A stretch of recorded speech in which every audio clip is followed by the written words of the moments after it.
Okay. So, you're welcome to the second series, and we are going to be talking about resilience. And this time around, we are focusing on resilience in relationships and resilience in your mental health. I wish I could give you a bio of who I'm bringing in. I just know his name is Dr. Nnamdi-Louis. How he's going to explain himself, that is his business. But he's my agro therapist because he looks for trouble too much. And they always get to want to throw him away from Instagram.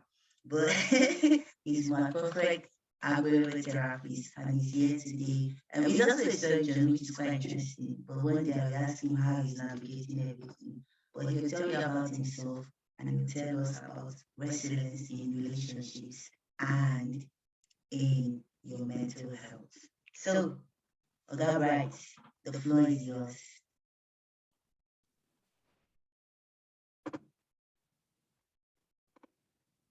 Thank you very much. Thank you very much. Can you hear me? Can you guys hear me? Can everybody hear me? Yes, I can hear you. Done. Okay. Thank you very much. Mama, thank you for bringing me on here. It's a very huge honor to talk to the community, and I appreciate the honor. So let me start with introducing myself. Forget all the hype, though. I'm just well, the nickname Agro Therapist is because of the particular pattern I use in putting out my content. You know, add some small worry, add some kind of small doubt. Hence the nickname Agro Therapist. Sorry? Someone said something. That's what they call it. Can everybody hear him? So it doesn't be like that hearing him.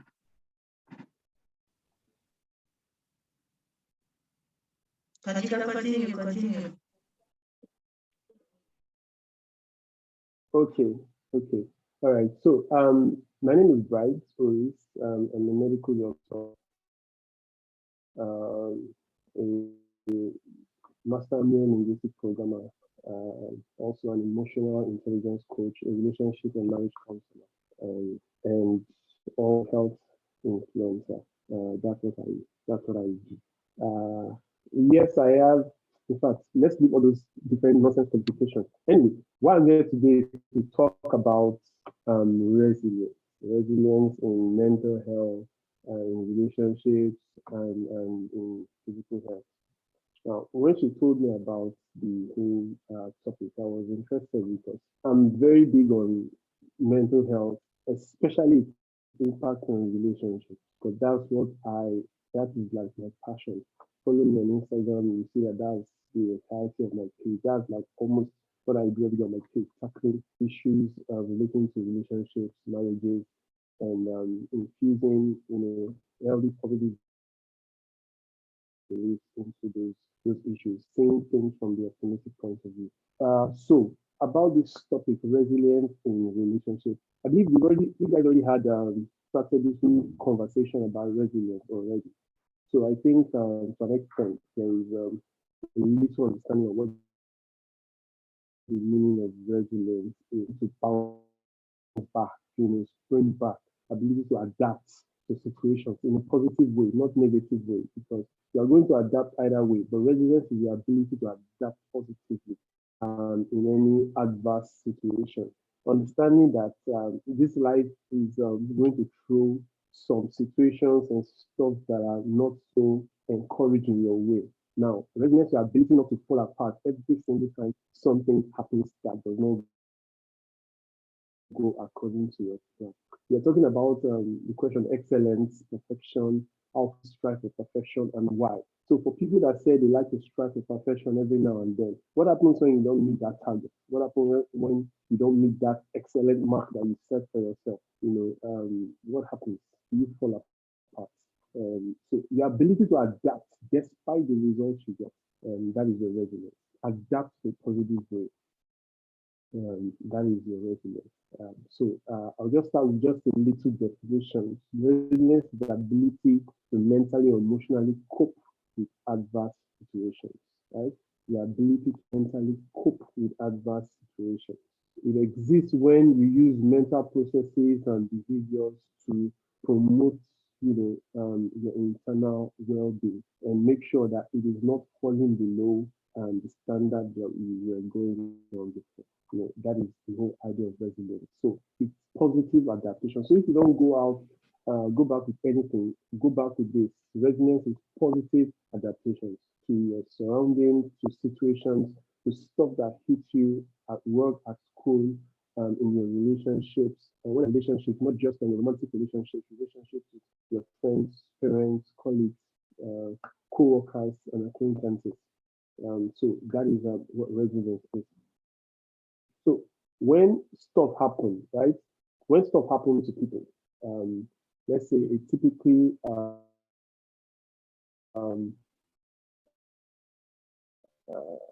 situation where they did not plan for, like a typical adverse situation. They plan for something and the complete opposite happens, over of a breakup, right? Yes, this girl or guy, having a very nice, sweet, romantic relationship with the partner, and all of a sudden, boom, breakfast, boom, like there's a breakup. There is that. Yes, we need to talk. I don't think I can do this anymore. Boom, and times that numbers, we've seen a few people, not just a few, a lot of people fall apart. They burst out in anger, they burst out in they feel hopeless, they feel helpless, they become anxious, anxiety sets in, because they've not learned how to cope with that. That's an adverse situation that hits someone, right? And now they cannot cope. There's all these negative emotions that are coming up from their response to the situation. So you can either respond, should I say, rather react in anger, anxiety, fear, hopelessness, helplessness, respond in distress. Or there is a fourth part where you adapt. You adapt, you adapt to the situation. Okay. Now, understanding that a lot of times, let me not say a lot of times, sometimes life is going to hit you with situations you did not plan for. And these are unfavorable situations, unfavorable circumstances, And so most times it has nothing to do with you. There are things that were completely outside of your control, but now they affect you, right? So how do you cope? What happens next? What happens next? While some people are responding in anger, in fear, in helplessness, hopelessness, what do you do? How do you respond? Respond in positively adapting to the situation, optimistically looking at the situation, right? That is the whole idea of resilience, adapting to that situation. Yes, they serve you breakfast, something shattered. Your relationship with your dad just fell apart like all of a sudden. And he says, oh, you see, I've disowned you, you're no longer my child. Or there was a falling out with your mom or something. So how do you adapt to that situation? How do you adapt to that situation? That's the ability to be very, and that is what some people adapt in anger, respond in anger, in fear, in anxiety. That's the first set of people. Respond in helplessness, in hopelessness. But there's a second set of people that are responding with positivity. I understand that this adverse situation is happening to me now, but it does not mean that I'm a failure. It does not mean that everything is going upside down in my life. And in attacking that problem, that situation with this positive approach is what I do. You see, why is resilience important? Why is it important to build resilience? Why is it even important? I want to be able to tackle difficult situations easily without falling apart. I want to be able to be in the midst of stressful situations and I'm still functioning optimally. Why is it important? That's these are the reasons why it's important. You can be faced with a very stressful situation, but yet everything is still functioning optimally on your side. And people are wondering, how is it that you can cope with this much stress? It's because your ability to be resilient, because you are seeing the situation as a part, not the entirety. Sometimes when situations hit us like this, we are forced to forget everything else that is happening and think of the moment alone. This is just this moment of pain that I'm in, this moment of complete disorganization. I'm very disorganized. I'm in pain. I'm in crisis. I'm in distress. All they see is that pain. But forgetting that outside of that pain, there are things that exist outside of that pain. So how can you see beyond pain? How can you see beyond the distress? How can you stay after whatever you're experiencing right now? Can you picture it? Can you see it? That comes with stressful and adverse situations is the ability to make us numb. To become numb. We don't see forward anymore. We don't see moments. All we know is this pain that we're experiencing right now. I don't know if anyone has ever broken a bone or had a toothache, especially toothache, especially at the peak of that pain. See, all you can perceive is that pain. You're not even hungry for it. You're not even thirsty for water. All you want to do is get rid of that. Unfortunately, situations like this have happened to a lot of us, happened to a lot of people, and because they are to see past that pain, the inability to see beyond that helpless situation, that people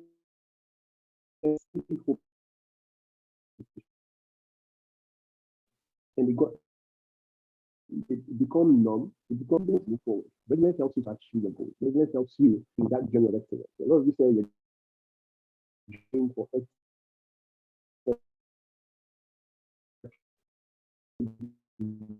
That help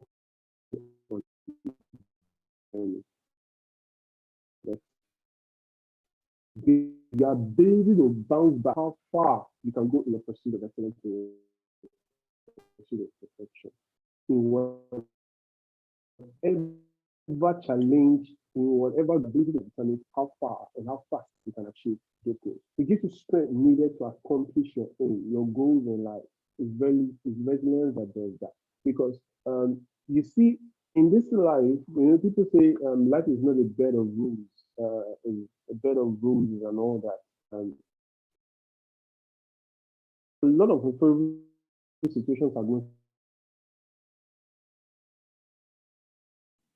Right, you're breaking. You're breaking. Can we hear me? Yes, except you're breaking now, but we can hear you.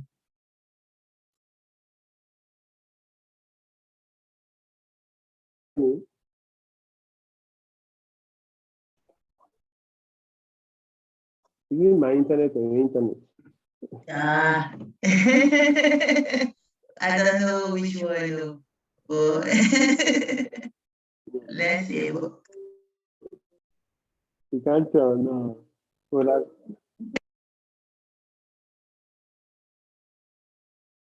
turn up your video, let's see how it goes.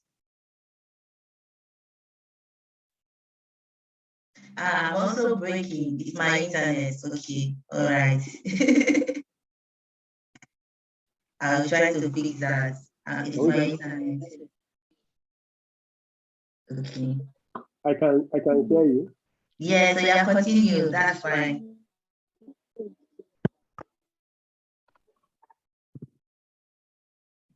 Okay. Is everybody following? Awesome. So if you're following, just let me know that you're following. Yes, we are following you. We are following you. Awesome. Okay. So let's talk about how to build this resilience. We discussed what resilience is, how important it is to be resilient, because understand that the ability to be resilient also affects your surrounding, your dependent, people that are depending on you, your family, younger ones, for example, if you are the elder one, your kids, your employees, the ability to be resilient is going to have an impact on them. You see, and this is also why it's important to be resilient, because knowing that if you are resilient, people are going to pick up from that positive energy that you're exuding, right? People are going to pick, your siblings are going to pick up from it, your kids are going to pick up from it, your co-workers, your employees are going to pick up from it. So how do we do this resilience? How do we do this resilience? How? How do we do this resilience? Now, there are three markers I would point out: beliefs, your habits, and your environment. Just take note of that. Your beliefs, your habits, and your environment. Now, in cognitive behavioral therapy, a lot of cognitive behavioral therapists have come to do a lot of research on beliefs and how the very foundation from which we behave is tied to our belief system. So if you want to build a resilience, you want to build that ability to bounce back whenever something adverse happens to you, the ability to bounce back quickly. Something terrible happens, you experience a loss, you experience a tragedy, or something adverse happens to you, you will bounce back for a long time before you for your goals again.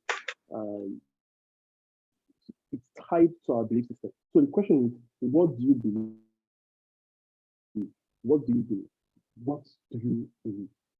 When you lie down and when you sleep at night, what do you really believe? What do you believe about yourself? What do you believe about yourself? You as a person. What do you believe about yourself? So if we want to effect changes in our lives, if we want to build the ability to be resilient, to talk about what we believe about ourselves first. The truth is, if you do not believe that you can, you're right. You can't. So the most effective changes that occur in our lives start from our belief system. Your life is always going to go in the direction of your belief system. That's the truth. Your life is always going, in the long run, your life is always going to go in the direction of your belief system. What do you believe about yourself? What do you believe about your situation, about that situation, that stuff that happened to you? What do you believe about it? Do you do self-talk? Do you talk to yourself? What do you tell yourself when no one is listening, when no one is around, when there are no cameras in your face? What do you really tell yourself? You tell yourself, oh man, I'm excellent. I'm good. I'm dope. I'm going someplace. I'm achieving great things. Do you talk to yourself positively? Do you hype yourself? When no one is watching, you look yourself in the mirror and say, oh my, fine, forget it. Joke. Oh shit, I fine. On my notebook, maybe play. On that exam, I don't face the exam. Maybe I don't pass some. Get out. No ha. I don't pass that exam. Get out. You won't say B. Do you talk to yourself? Self-talk is the first basis of which we build this belief system, and that is from self-talk that we also reinforce our positive belief system. Like I said, your life is always going to go in the direction of your belief system. Your life is always going to go opposite of it. That's the truth. What you believe about yourself. What you believe about yourself. Despite adverse circumstances. Now that is what resilience comes in. But what you believe about yourself stuff is what forms the foundation of what everything else that happens in your life. What do you believe about yourself? I feel like you're sounding this over and over again. What do you really believe about yourself? When no one is watching, not when everyone is saying yes I can, yes I can. When no one is watching, when no one is hyping you, when no one is looking at you alone in your bed, quiet at night. What do you tell yourself? What do you believe about yourself? Do you talk to yourself? Do you talk to yourself kindly? Or do you talk down on yourself? So, oh no, I'm such a failure. Hey, see this thing I'm supposed to do now. I just spoil it. It's kind of terrible. I do like this. What kind of woman am I? I'm such a failure. I'm a mess. I'm a roller coaster of emotions. I'm just hopeless. I'm just helpless. You down on yourself like that. You talk down on yourself like that. But you tell yourself, man, don't worry, another opportunity will come. This one may not work out, but another one will come out. No problem. I didn't get it this time, but I'll get the next one. I will get the next one. I can do this. I can do this. I'm the best. I'm good at what I do. I'm excellent. Do you talk to yourself positively? What do you believe about yourself? Do you believe that you're going something that you're having positive impact? And do you tell yourself this thing? Do you tell yourself this thing? One part of self-talk, positive self-talk, is hoping for the best, but preparing for the worst. Hoping for the best, man. There's so much faith that you have that this thing is going to work out. But then at the back of your mind, there is, even if it does not work out, I'm still maintaining my stance. I'm still maintaining my values. I'm still maintaining what I believe about the situation. I'm still maintaining the positive outlook of life that I have about myself. Even if I take this cue from, for those of us that are Christians, there is this story about a guy in the Bible. His name is Daniel. Um, um, one king wanted to throw him and his friends inside the burning furnace, let them burn, because they refused to worship the king's gods. And they said, no, we're going to serve only our God. And then the king said, oh, you throw it inside the fire. And then Daniel said something very profound. He said, I know that our God will deliver us. But even if he does not deliver us, no problem. You get that is the very essence of resilience. You've done your best.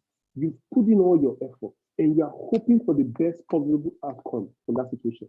But then you're saying, even if this outcome does not happen, no problem, no wahala, we stand until they happen. That is the very essence of resilience. That is the very essence of resilience. And this is what you do also in self-talk when you talk to yourself. When you talk to yourself, you're changing yourself, you're telling yourself that it's possible. But you're also telling yourself that even if peradventure something happens and I do not meet that target that I was expecting, it does not still change how I see myself. It does not still change how I perceive myself. It does not affect my value system and my beliefs.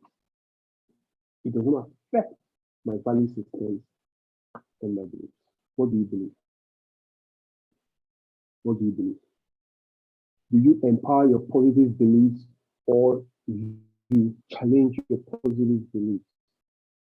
You empower your positive beliefs by reinforcing them, by saying, yes, this is good, by hyping those positive beliefs, or do you talk down on them? So what you should do with your beliefs is empowering your positive beliefs and then challenge those negative beliefs. For example, let's say, for example, you're believing something not so good about yourself. Something happens, you write an exam, and the pass mark was, let's say, 50, and you get, let's say, um, 40, for example. What do you tell yourself then? Oh, no, I'm not intelligent after all. Or you say, wow, I can do better. I can do better. You tell yourself, and you don't tell when I know. I just know. See that question too. That question number 4.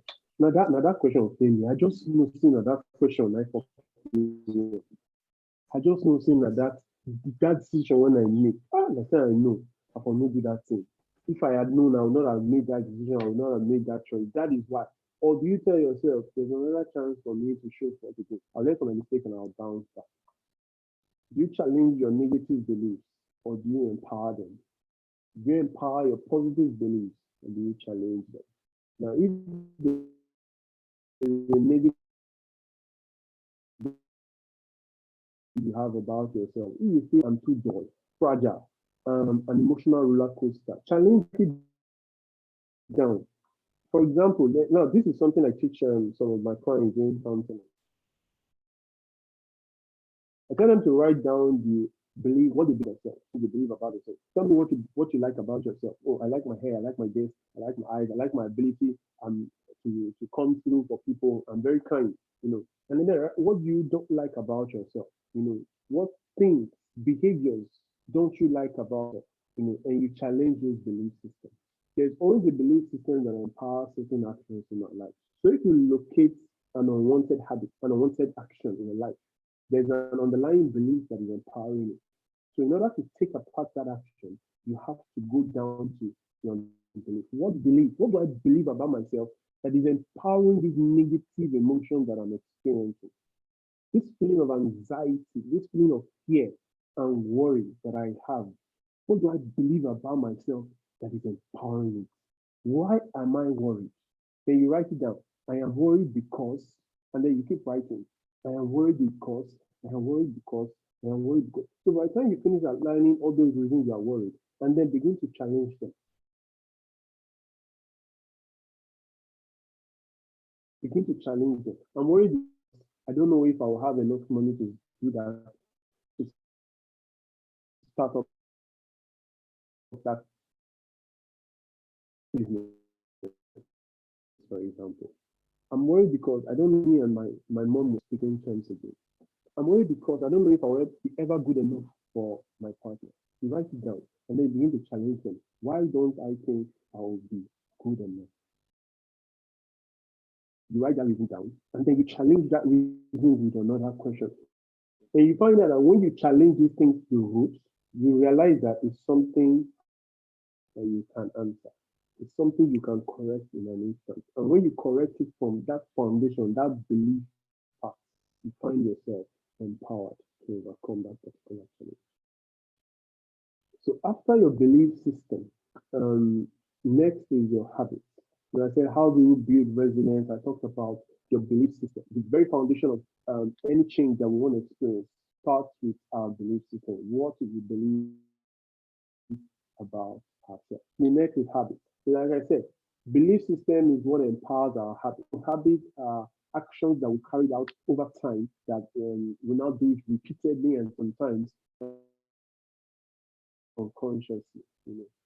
It's your belief system that empowers your actions, and your actions over time form your habits.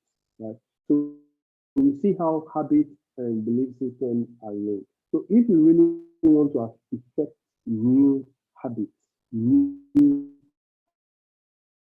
habits, you have to tackle it from the abandon. Concerning this relationship now, there's this popular quote that goes on everywhere. All men are cheats. If you believe that about yourself, you believe that about your partner, guess what? Your actions are going to fall in the line of that belief. Eventually, that will happen. Eventually, that is always that all men are cheats. I said it. Now, see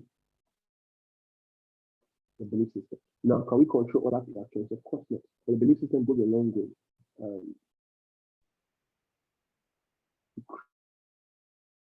Create kind of life you are going to experience. People that Yoruba men, they need to deal with more than one woman. Not possible. They must cheat. If you believe that about yourself as a Yoruba man, eventually you are going to fall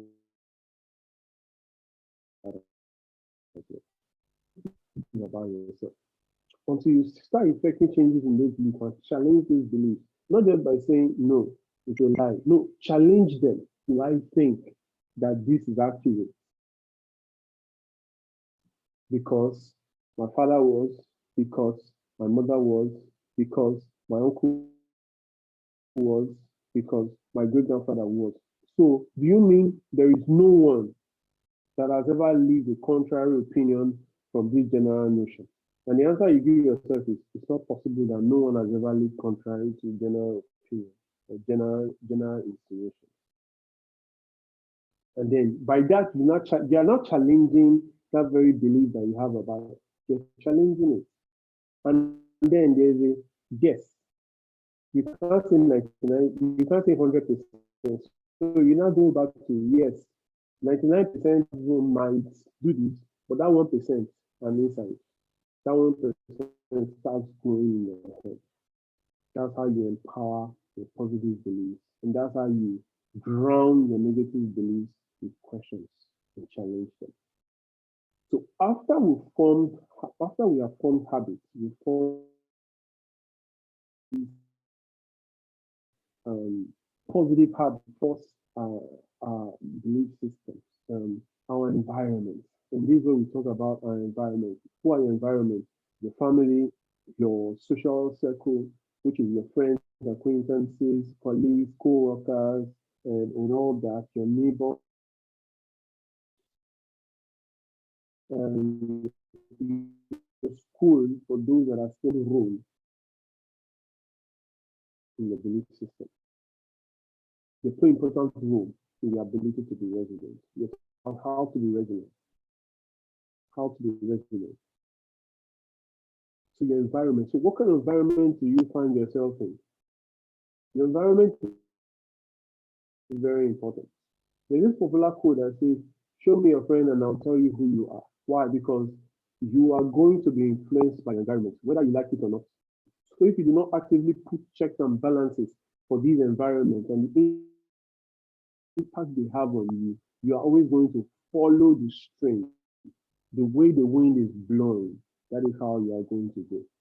The wind is blowing, that is how you are going to go. Your environment plays a role in your ability to be resilient. It does.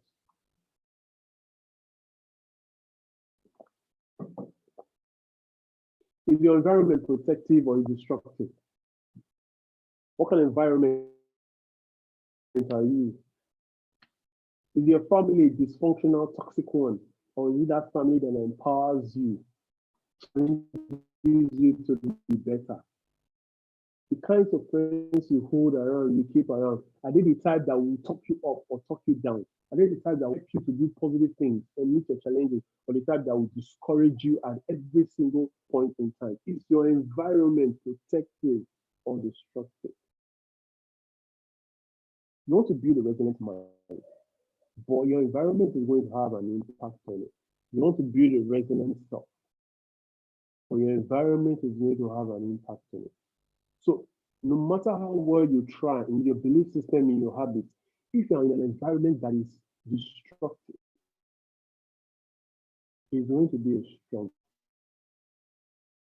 Building a resilient self is going to be more difficult. Not impossible, it's going to be a lot more difficult. Because now you have forces that are practically warring against your resilience, that are actively warring against your resilience. So is your environment protective or destructive? If you're in a destructive environment, leave that environment. I don't care if it's your family, if it's your friends, if the environment is destructive, the environment generates negative emotions in you. How do you know environment that are destructive? The environment reinforces negative emotions. When you're in that environment, you feel helpless, you feel hopeless, you feel anxious, you feel scared, you're worried more, and you don't feel so confident in yourself. That kind of environment is a destructive environment. For environment where you go in, you feel pumped, you feel like you can run into you can climb Mount Everest. You feel like you can do anything. That is a protective environment. Environment that helps you generate positive emotions, emotions of happiness, confidence, feeling loved, feeling valued. That is the kind of environment that is going to reinforce your ability to be resilient. On the other hand, a destructive environment, an environment that brings negative emotions in you, is an environment that will dampen your ability to be resilient. What kind of environment are you in? What kind of environment do you find yourself? Can you make changes to that environment? If you notice that this environment is destructive for me, change it. Leave that environment. Leave that. By all means, leave the environment. Leave. Take a break from that environment. Give that environment space. If the environment constitutes people that you cannot easily just break away from, give them space, create certain checks and balances, create certain boundaries to dampen the effect they have on you.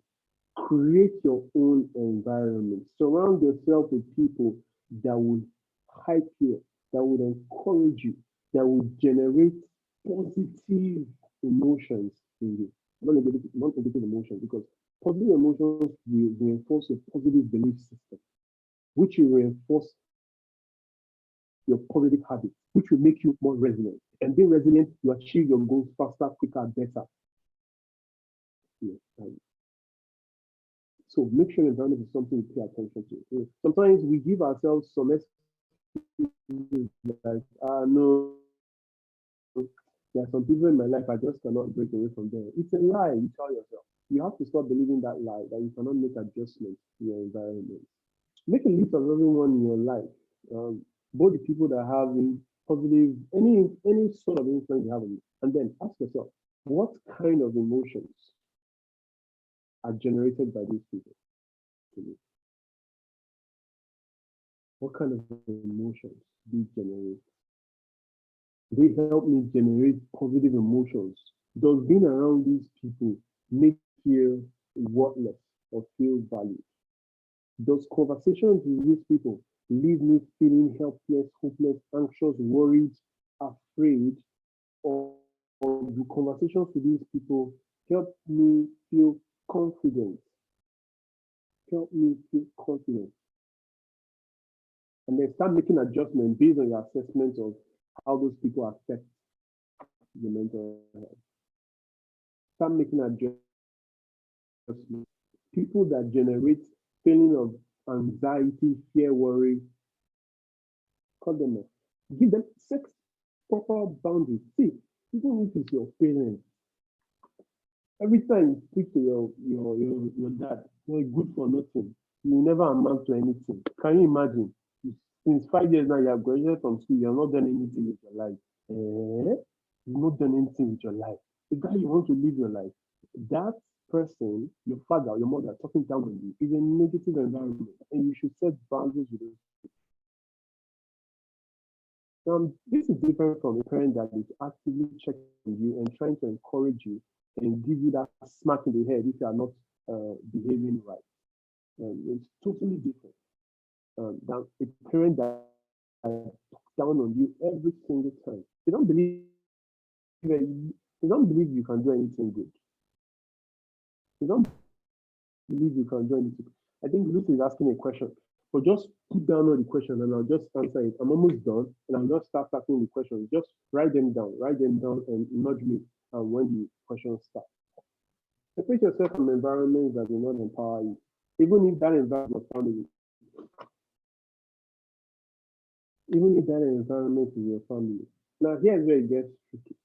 If your relationship, your romantic relationship, I mean, is one that does not empower you, that is a toxic relationship. And a relationship that dampens your confidence, dampens your ability to think, dampens your ability to plan, dampens your ability to generate self-confidence, dampens your ability to be resilient. That's the kind of relationship you want to be.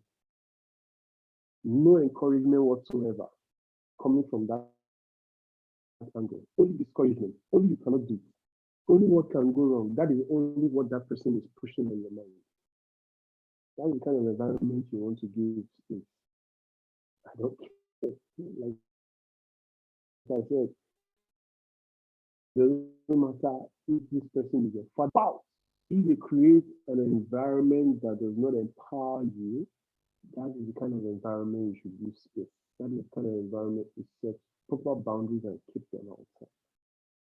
That is the kind of environment you create proper boundaries and keep them outside. So I think one more done. Let me just go through a few points on building resilience and just touch on it a bit. Maintain good, empowering relationships. I already said that. Your family, your friends, your acquaintances, your school, maintain good, empowering relationships, not disempowering relationships. Any relationship that doesn't empower you, let it go. Throw the relationship away. Throw it away. Throw it away. Throw it away. I feel this is my full chest. Any relationship that does not empower you, remove it. Because those kinds of relationships are going to actively war against your ability to be resilient. Avoid seeing problems and crises like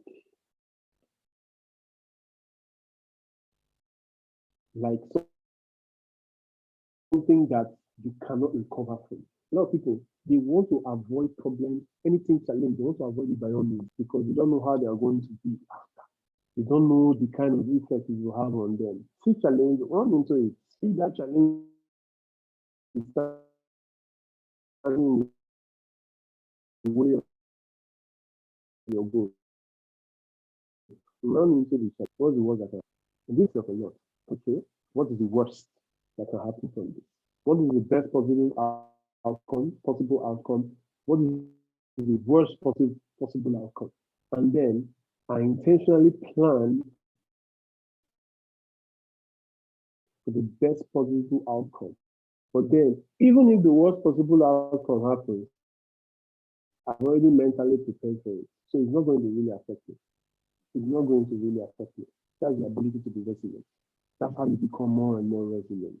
By seeing challenges that are standing in the way of your goals and running towards them, knowing that one of two things will happen. I'll either triumph. It's just like chess, game of chess. I'll either checkmate me, I'll checkmate them, or it will be a stalemate. Either way, I'm going to attack this challenge. And guess what? You're going to learn something new from your approach to that challenge, even if you don't succeed the first time. Even if you don't succeed the first time. Now, there are some circumstances that are beyond your control. They have nothing to do with you. They are completely outside of your control. Outside of your control. You can't control what people do or say, but you can control your reactions and how you receive this information.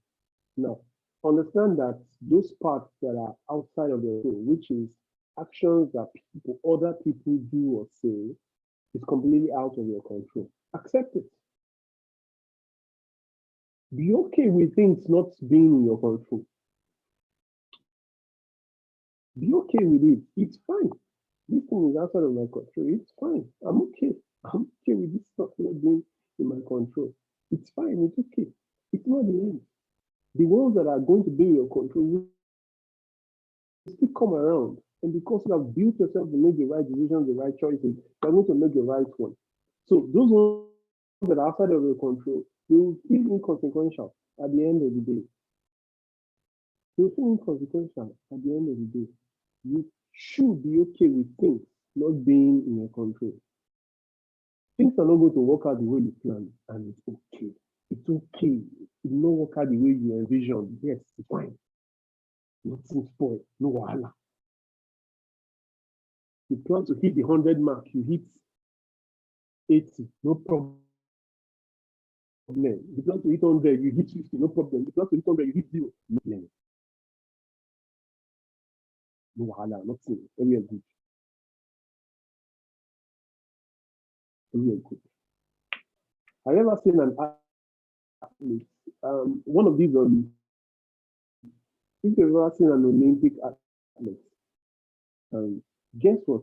They never ever started running, or let me use Olympic athletes that run. They never ever started running, and the first time they went into the Olympics, and then they hit world record. They started small. They started from somewhere. They ran a lot of races that they lost. That's the truth. It's a vote. Nobody is calculating the amount of races that was lost before he became a vote that was always winning. Nobody. I'm sure he lost a lot. Yes, he did. I'm sure while he was building his resilience, he lost a lot of races. A lot of people dusted it. A lot of people dusted it. You should be okay with those beginnings. You should be okay with each stage of your progress. If any of you has ever gone to the gym here or went on a weight loss program, the first day you start going to the gym. Let's say you want to lose weight. You want to lose from 150 kg, sorry, 150, from 100 kg, you want to cut down to like 80 kg. Now, the first day you go to the gym, I'm very sure you're not going to notice any weight loss that day. You're not going to weigh yourself after the first day in gym, and then all of a sudden you're weighing something less. You might not notice the difference there. You might not even notice the difference on the second day you go to the gym. You might not even notice the difference on the third day, 1 week that you started the gym. But one thing I know is that if you continue going to that gym, you keep doing your diet plan consistently. I don't know when, but eventually you're going to see the difference. It's just what it is. It's just what it is. Eventually you're going to see the difference. I started working out. I started working out some in 2017. I decided I was going to work out. I was going to add because I was weighing really, really less. I was weighing very little. I wanted to weigh more. And I started working out. And I was eating. Then I was eating 10 eggs every day. I was eating 10 eggs every day. Why? Because I wanted to add the weight. I wanted to go muscle now. After I didn't notice any difference, but after 1 month, I realized that I had added about 2 kg in weight. The truth is, the changes we are looking for will happen in minute amounts, but the cumulative effect of changes are going to be astounding. Sometimes you're going to do a lot of things, you will not see the outright change. But if you continue consistently, I guarantee you, eventually, I don't know, a week from now, a month from now, 2 months from now, 2 years from now, you're going to see the results. That is the whole idea of building legacy. Always look at the bigger picture. Always look at the bigger picture. One thing I realized that makes a lot of people numb when situations hit them is that all they can see is that what is in front of them. They fail to see the bigger picture. How does this play in the grand scheme of things? How does it affect me in the grand scheme of things? Always look at the bigger picture. Mama said I should round up, I should wrap up. So I think I'll be taking questions now. Questions.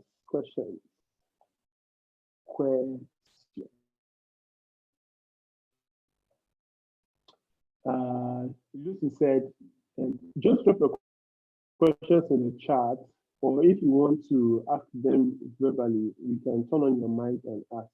Lucy said, Doctor, you talk about boundaries. What are the means to put boundaries, and when do we insert boundaries without hurting the other person? What are the means to put boundaries, and when do we insert boundaries without hurting the other person? How do you insert boundaries not to hurt the other person? Boundaries are always intended for positive outcomes, so have that at the back of your mind. Boundaries are always placed and put for positive outcomes, so have that at the back of your mind. Your word is not against the person. Your intention is not to hurt the person. Your intention is to better your own life, is to empower your own self. And then if you have to have a conversation with these people, go ahead and have it. Like right now, I do not feel that having conversations with you always leaves me doubting myself. And I want to be able to put it different. Being around you does not really empower me in a way I would like, which is why I want to be a part of you for a while. It's going to hurt the other person, yes, but they would have to understand. You're not doing it because of spite for them. You're not doing it because you hate them. You want to hurt them. You're doing it because you're prioritizing yourself. You're looking out for yourself, which is what you should be doing. Your intention is not to hurt them. By all means, if they were empowering, you'll be around them. So setting boundaries, a lot of times, it will hurt that person that always wants to be in your space, but is always coming with these negative emotions and destructive behaviors. They will be hurt. Why? Because you don't let them into your space again. You do not let them control you. But now there's a change. You are prioritizing yourself.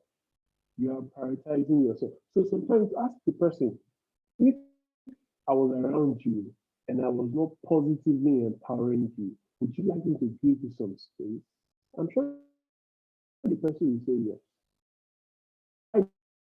It's a strange concept for you to create and set boundaries with this person that is destructive to you. No, it's okay. Do it. Do it. Set boundaries. And if the person feels well, they should set boundaries from you as well. You know. So when it comes to setting boundaries, I know this is a lot more difficult, especially with parents, because you can't really let your parents go. But it has to happen. It has to happen. Give them space, good space, physical space if possible.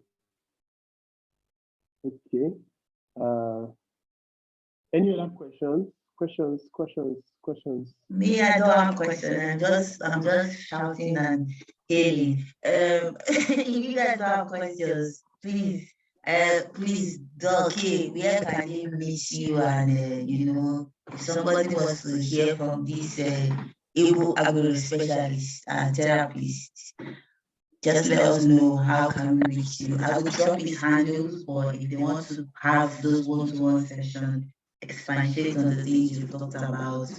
How do they reach you? What can they do? Especially with relationships. I like that you talked a lot about relationships, because I think that's a trigger for many people. Yeah. Okay.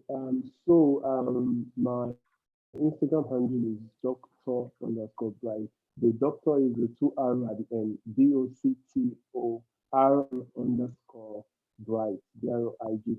So if you just type Dr. R_Bright, you see my Instagram page and my Twitter. The same handle. I use the same handle on my Twitter as well. Or you could send me an email, drbrightcounsel@gmail.com. drbrightcounsel@gmail.com, and I'll get your email. Okay, thank you, Doc. Any question? Is anybody having any question? Please don't be shy. Any question before he's done so well? Some people say they are already following you. His handles. Please follow him, ask him questions if you want to ask him. He's very friendly. Trust me. No question. Everybody Forget my shy. strong face. I'm very friendly. She was a bush shooter. All right, let's not keep you waiting. Thank you, Dr. Bright. God bless you. Thank you, very insightful. I've just been sharing a few of that, and I will be releasing them one by one for those people that say it's used to come. Yes, God bless you. Thank you. Yeah. So we've learned a lot about boundaries for relationships. Many of us are not telling now, or now let me talk. Dr. Bright is here, and he has given us plenty things. So yeah, thank you. God bless you, Doc. Thank you very much. Yes, you're welcome. Okay, so the next person is already here. She's been here for a while, and she's an amazing doc. The power of social media is you don't know where to take it to. Always network, always put yourself out there in a good way. So that's how I met Dr. Ezinne Nnamdi-Louis. And to be honest, even if we don't talk so much, because sometimes we go offline, we just take a break from social media. She's amazing. And then I think towards the end, you see why I say she's amazing. I'm yet to get her book, the hard copy, but I know that I'm just like, oh my God, there's a reason why God said I should bring her. So she's going to talk about building resilience. She's a stress management coach, but I will leave her to tell you about herself. But she's going to talk about physical health and any other thing. She also talks about mental health, so I'll leave her to that. Building resilience, physical health, and if she wants to show mental health, that's fine. So you're welcome, Dr. Ezinne. Thank you so much, Williams. Thank you so much for this opportunity. I'm really, really grateful. And I'm excited to be here. And thank you, Dr. Bright. I enjoyed your session, even though I joined late. Yeah, I learned some things. And I know it's going to make my own work easier, self. All right. So we're going to be talking about building resilience, emotions, with respect to emotions, relationship, and physical health. And I believe you can hear me all clearly. I believe so. Okay, great. Dr. Williams have already told you guys about me. Ezinne Nnamdi-Louis, a doctor here in the UK, and with special interest in stress management. Special interest in stress. I really love stress. It's a passion. So when Dr. Williams sent me the message, I was excited. And then I was going through my book and I saw that I realized that one of the sections in my book was about building resilience. I'm like, wow, how did she know? So I believe that at the end of the we would have something to go with, okay? In addition to what Dr. Bright has already taught us, he has already explained a lot. So let's proceed anyway. So resilience, I'm not going to bore you with English definition because I know Dr. Bright must have made so much introduction with respect to that. So resilience is all about bouncing back when you've been hit by obstacles, Let me give you an instance. If I go into the boxing ring right now, as I am now, I go into the boxing ring recently because I don't even sabi box, and somebody just hits me. What will happen? I'll just crash. Like it don't be for me. I'll just crash. You understand? But if I've been trained on how to box and someone hits me like that, even if I crash, I'll be able to come back to fight because I've got the training. You understand? So building resilience is about bouncing back, and not just bouncing back, but bounce quickly to continue with your life, right? Because whether you like it or not, something must happen. It's not like a bad wish or something, but so long as we are existing, we will encounter situations that will make us overwhelmed, that will make us question our existence, that will make us question our relationship with people. We encounter situations that will make us customers to the hospital, different situations like that. And if something like that happens, how do you come back? Sorry, just give me a second. Okay, sorry. So if situations like that happen, do you remain on the ground? Do you continue in self-pity? Or do you find yourself coming back to your full self and continue with your productivity? Because if you've not mastered the art of resilience, your productivity each day will keep going down and down and down. Before you know, people start complaining about you. You get? They'll be like, what's wrong with you? Every time you're moody, every time you're frustrated, every time you're so irritable, you want to fight people. Every time you're visiting the hospital, every time you're doing this, it's affecting your relationship with people, is affecting your productivity at work, and even putting you at risk of losing your job. Is affecting how even your income, let me say your relationship with customers. You understand? So building resilience is a lifestyle that will help you for life. So it's going to be something that you are going to be imbibed, make it a habit. You're going to make it, this is who I am right now, not who I used to be. Maybe who used to be somebody that when something happens to you, nobody go hear word because you keep complaining, from morning to your night, because you don't even know how to. Oh my God. I'm sorry. I got a call. Because you don't even know how to bring yourself back. Dr. Williams, can I just take like 2 seconds? Let me just sort an issue quickly. Yeah, okay. That's fine. Please bear with us. We are women with kids.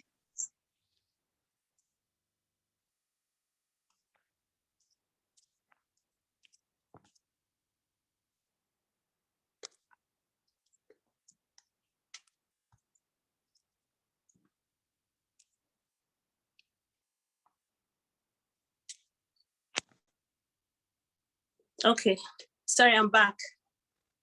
I was meant to be in a prayer meeting right now.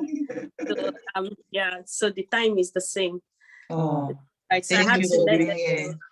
Yeah. All right. Okay. So how are we going to build resilience in all these areas that really matter in our lives? Relationship, physical health, emotions. Now, the first thing is that you have to learn how to quickly identify the source of the disruption in your life. Okay?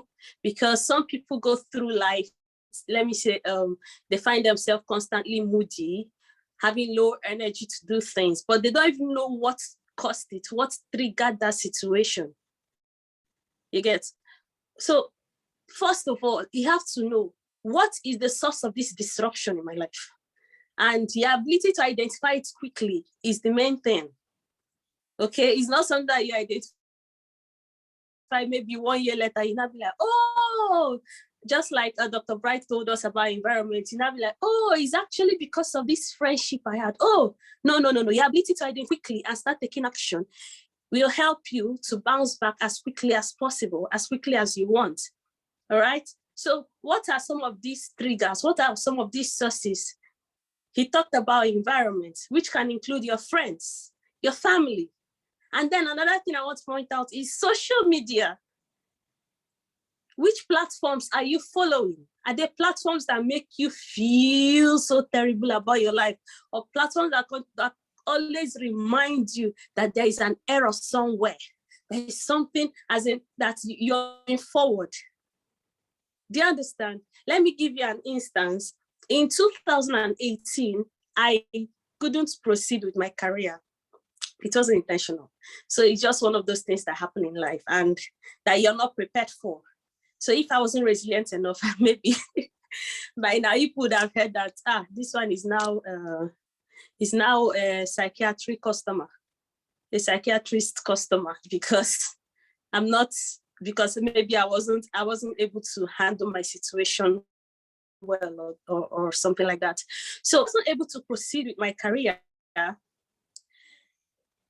If I wanted to make my matters worse, or if I wanted to struggle with bouncing back to remain productive despite not proceeding with my career the way I wanted or the way I have already envisioned my life, is very easy. I'll just keep being around people that will keep reminding me, hey, you're a failure. Hey, remember when you said by 2018, you're going to be this, you're going to be a resident doctor, you're going to be that, and look at you right now. If I was in such a moment, it will make me have a breakdown, all right? But I became intentional in taking myself out of environments that may remind me of something like that, so that I can focus and also have clarity of mind to work on myself and also to find other opportunities that will make me keep moving forward despite not moving in that particular direction I wanted to go. Do you understand? So identifying the source, whether it's social media, whether it's the kind of people around you, friends, whether it's pets.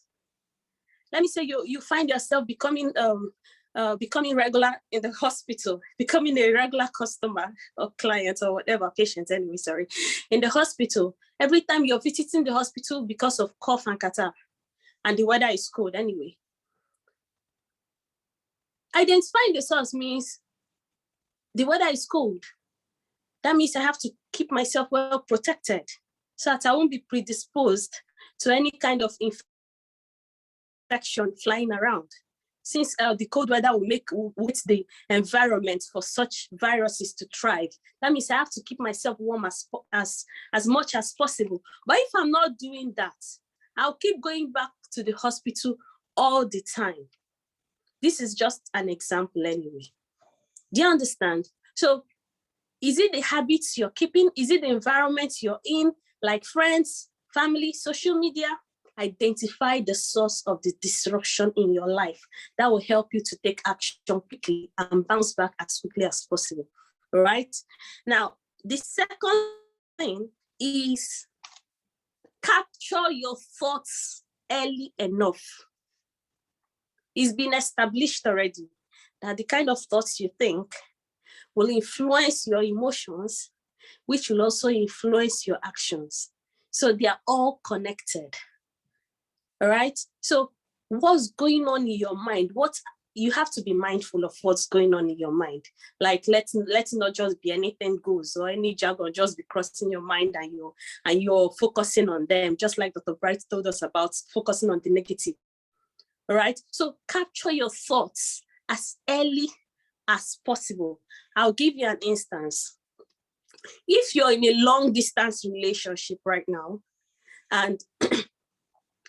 and you're going through social media and they've told you that people that are in long distance relationships, they are in, how do they put it? Is it four relationships or what? That's the man has somebody else where he is and the lady has somebody else wherever she is. That means that cheating is established. Your babe has a babe. Yeah. So that means cheating is established in long distance relationship. So you're in social media, you're following people or social media handles that always say that to you. Cheating is established. Cheating is a fact in long distance relationship. What will be going through your mind? You'll be like, hey, maybe this my fiance or my boyfriend or my husband is cheating. Maybe your spouse will call you and tell you, I'm to eat now, I'm going to eat out. Your mind has gone back to the information you had and you're thinking, what if he's actually going to see somebody? Do you understand? So you're feeding this information and you know that this information is not giving you peace of mind, but you're feeding it because that is what you've chosen to believe. Do you understand? And before you know it, it's influencing your emotions. Let me say, the person is back from eating and the person has called you. And because you thought the person lied to you, you assumed the person lied to you, now giving the person attitude. So it's because you're not feeling well. You don't feel all right about what you were thinking. And now it has reflected in your actions by your giving attitude. All right. Now, this person may be tired and be like, oh, maybe this one she's giving me attitude. Let me allow her to rest. And he now goes off to sleep. You now be like, I said it. I knew it was cheating. He doesn't even have time for me. So he's going to speak to other women. You get? So all these things were just based on assumptions that you allowed to feed your mind. But if you had captured your thoughts early enough that what people are actually saying, if you chose to believe that, it would disrupt your peace of mind, and you capture that thought early and said, no. Let me focus on the positives going on in my relationship or in my marriage. Let me unfollow these people, these handles that are giving me this kind of information that wants me to have peace of mind. It will really help you go a long way in bouncing back. Do you understand? So capture your thoughts early. If you're the kind of person that is always worried about the worst possible outcome of things, it's time to make a change. All right? Because you will agree with me that such thoughts never help. Never. Like thinking about only the worst possible outcome. Sorry, my little one was sleeping. She just...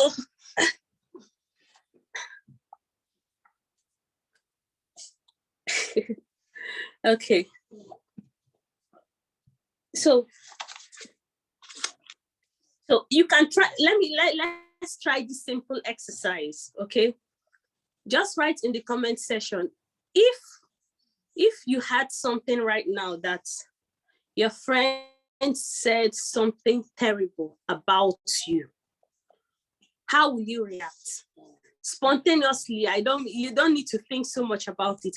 How will you react? Let me say your trusted friend, this one that you know that, oh, this one loves you so much, this one can't say anything bad about you, and then you hear from somebody that the person said something bad about you. How will you react? Let me see. Just be spontaneous. Okay, while I'm waiting for your responses. Now, just note the first response. Now, the second thing now is that take some deep breaths, okay? Like breathing deeply, in and out, in and out, in and out. And then think it through. Is my friend capable of doing this? Did this actually happen? Or someone is trying to disrupt the friendship?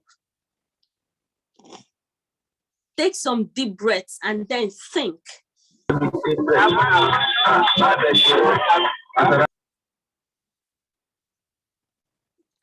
Okay. Now that you've taken breaths and that first emotion or that first reaction is no longer there, like you now have some clarity to think about what you heard, how will you now react? Okay. Marinoa said betrayed. Lucy said furious. Exactly. Bright. Dr. Bright said, I'll doubt it.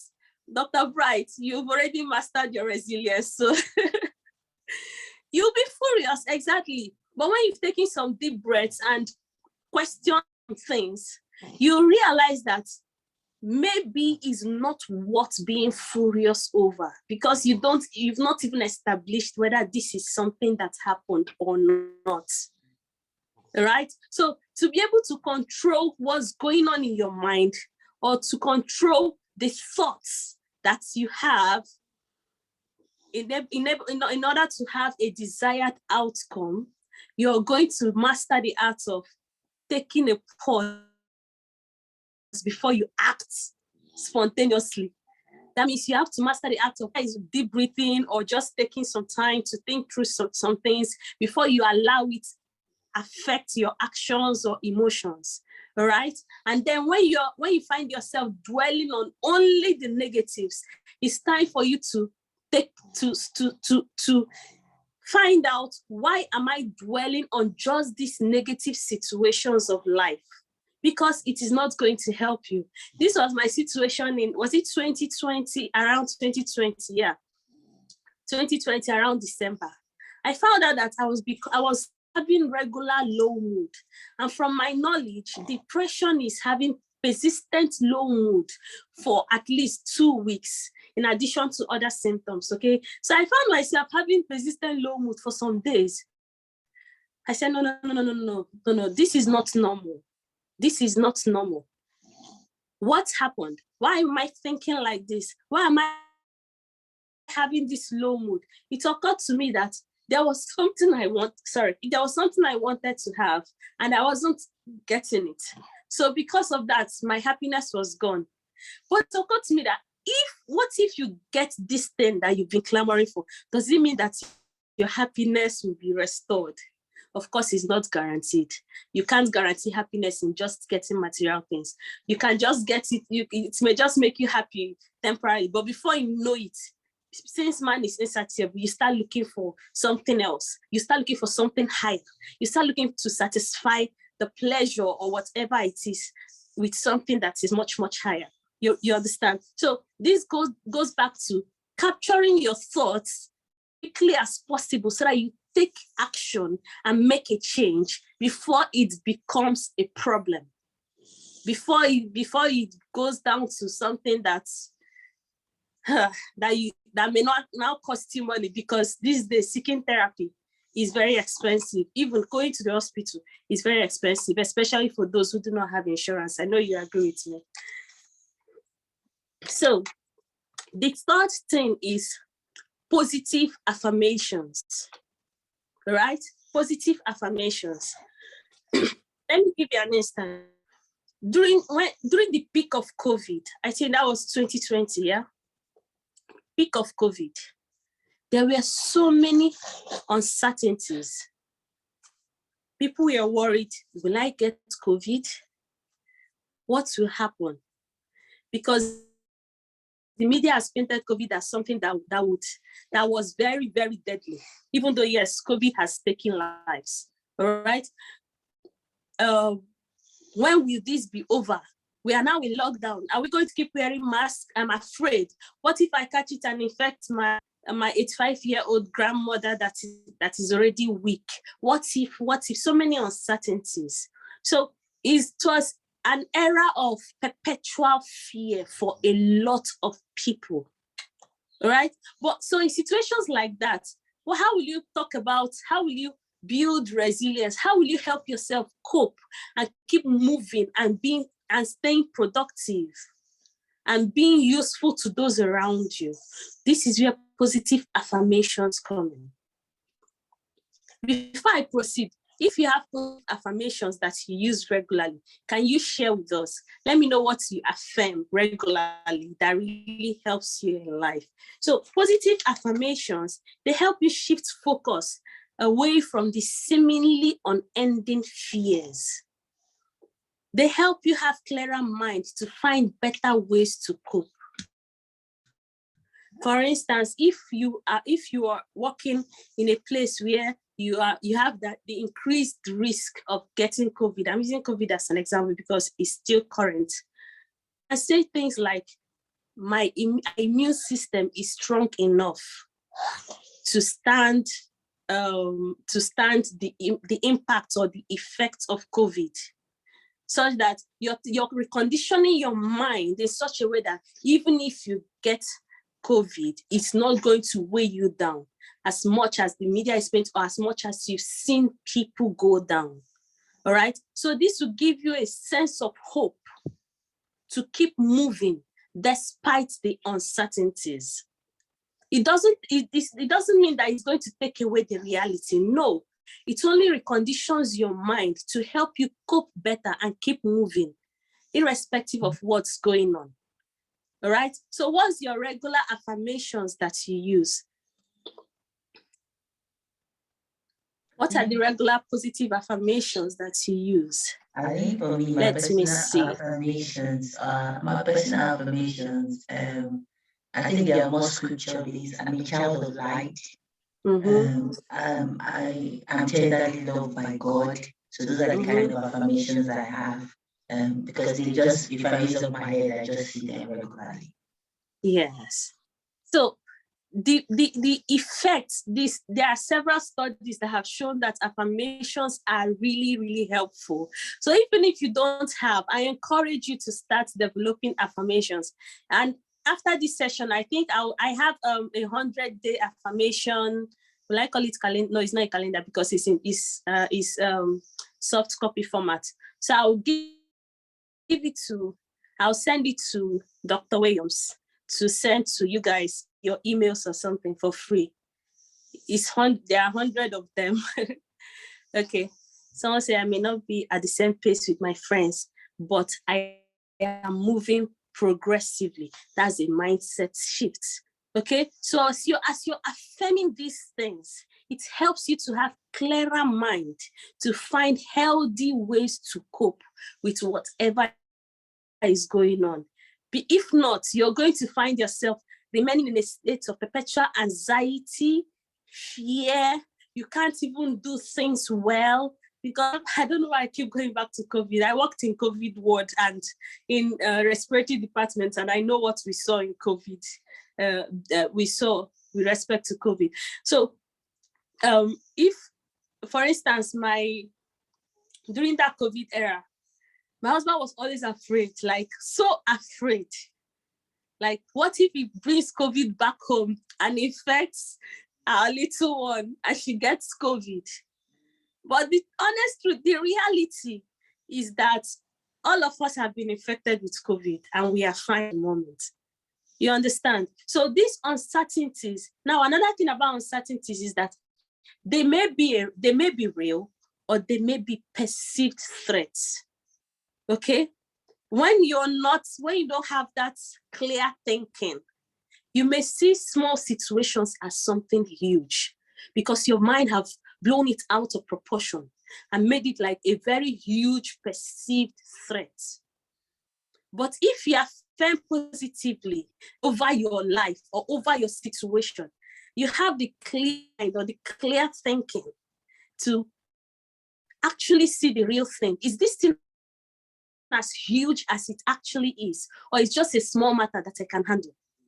All right. So if you don't have positive affirmations, I encourage you to have one or to have some that you can easily, whether it's from the scriptures or whichever or whatever source you can get them from. But I will give you the ones I already have through Dr. Williams. Now, the fourth one is that build healthy habits. That's the fourth way to build resilience. Build healthy habits.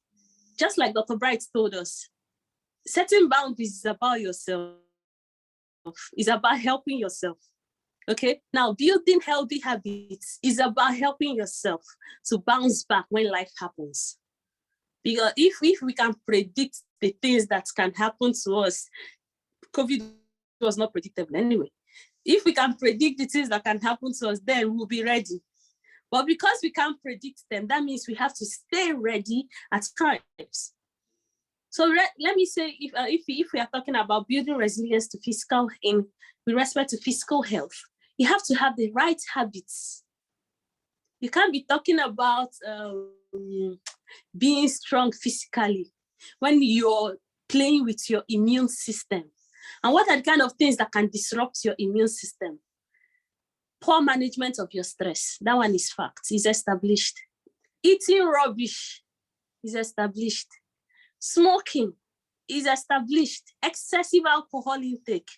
Lack of physical activity. These things are established. They are the things that will affect you in the sense that if any disease flies by, you'll be among the first people that will catch it. So if you're not strong enough to withstand situations, whether it's health-wise or relationship-wise or emotion-wise, if you've not been equipped or you've not had this lifestyle to help you withstand all of this, and if any little breeze blows, you will crash. As in, you will crash, obviously.